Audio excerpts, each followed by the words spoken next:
The chateau into which my valet had ventured to make forcible entrance, rather than permit me, in my desperately wounded condition, to pass a night in the open air, was one of those piles of commingled gloom and grandeur which have so long frowned among the Apennines, not less in the fact than in the fancy of Mrs. Radcliffe. To all appearance it had been temporarily and very lately abandoned. We established ourselves in one of the smallest and least sumptuously furnished apartments. It lay in a remote turret of the building. Its decorations were rich, yet tattered and antique. Its walls were hung with tapestry and bedecked with manifold and multiform armorial trophies, together with an unusually great number of very spirited modern paintings in frames of rich golden arabesque.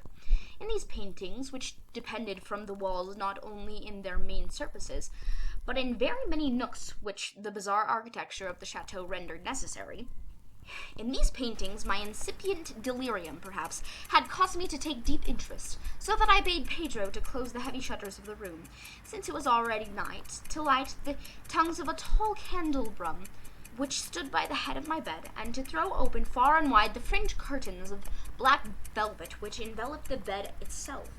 I wished all this done that I might resign myself, if not to sleep, at least alternately to the contemplation of these pictures, and to the perusal which I had found upon the pillow, and which purported to criticize and describe them. Long I read, and devoutedly I gazed. Rapidly and gloriously the hours flew by, and the midnight came. The position of the candelabrum displeased me, and outreached my hand with difficulty, rather than disturb my slumbering valet. I placed it so as to throw its rays more fully upon the book. But the action produced an effect altogether unanticipated. The rays of the numerous candles, for there were many, now fell within a niche of the room which had hitherto been thrown into deep shade by one of the bedposts. I saw thus, in vivid light, a picture all unnoticed before.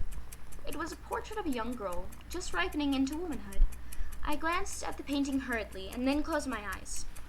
Why I did this at first was not apparent even to my own perception. But while my lids remained thus shut, I ran over in my mind my reason for so shutting them. It was an impulsive movement to gain time for thought, to make sure that my vision had not deceived me, to calm and subdue my fancy for a more sober and more certain gaze. In a very few moments I again looked fixedly at the painting.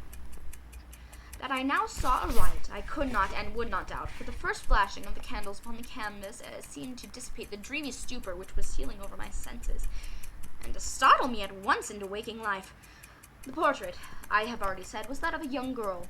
It was a mere head and shoulders, done in what is technically termed a vignette manner, much in the style of the favorite heads of Sully. The arms, the bosom, and even the ends of the radiant hair melted imperceptibly into the vague yet deep shadow which formed the background of the whole. The frame was oval, richly gilded and filigreed in Moresque.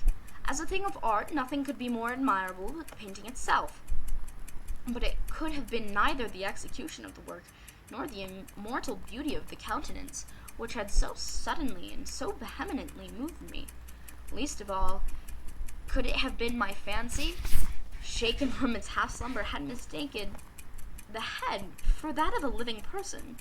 I saw at once that the peculiarities of the design, as if the vignette and the frame must have instantly dispelled such idea, must have prevented even its momentary entertainment. Thinking earnestly upon these portraits, I remained for an hour perhaps, half sitting, half reclining, with vision riveted upon the portrait. At length, satisfied with the true secret of its effect, I fell back within the bed. I had found the spell of the picture in an absolute lifelike expression, which, at first startling, finally confounded, subdued, and appalled me. With deep and reverent awe, I placed the candelabrum in its former position. The cause of my deep agitation being thus shut from view, I sought eagerly the volume which discussed the paintings and their histories. Turning to the number which designated the oval portrait, I read the vague and quaint words which follow. She was a maiden of rarest beauty, and not more lovely than full of glee, and evil was the hour when she saw, and loved, and wedded the painter. He, passionate, studious, austere, and having already a bride in his art, she a maiden of rarest beauty, and not more lovely than full of glee, all light and smiles, and frolicsome as the young fawn, loving and cherishing all things, hating only the art which was her rival, dreading only the palette and brushes and other untoward instruments which deprived her of the countenance of her lover. It was thus a terrible thing for this lady to hear the painter speak of his desire to betray even his young bride. But she was humble and obedient, and sat meekly for many weeks in the dark, high-turret chamber, where the light dripped upon pale canvas only from overhead. But he, the painter, took glory in his work, which went on from hour to hour, and on from day to day. And B was a passionate and wild and moody man, who became lost in reveries, so that he would not see the light which fell so ghastly in that lone turret withered the health and the spirits of his bride, who pined visibly to all but him.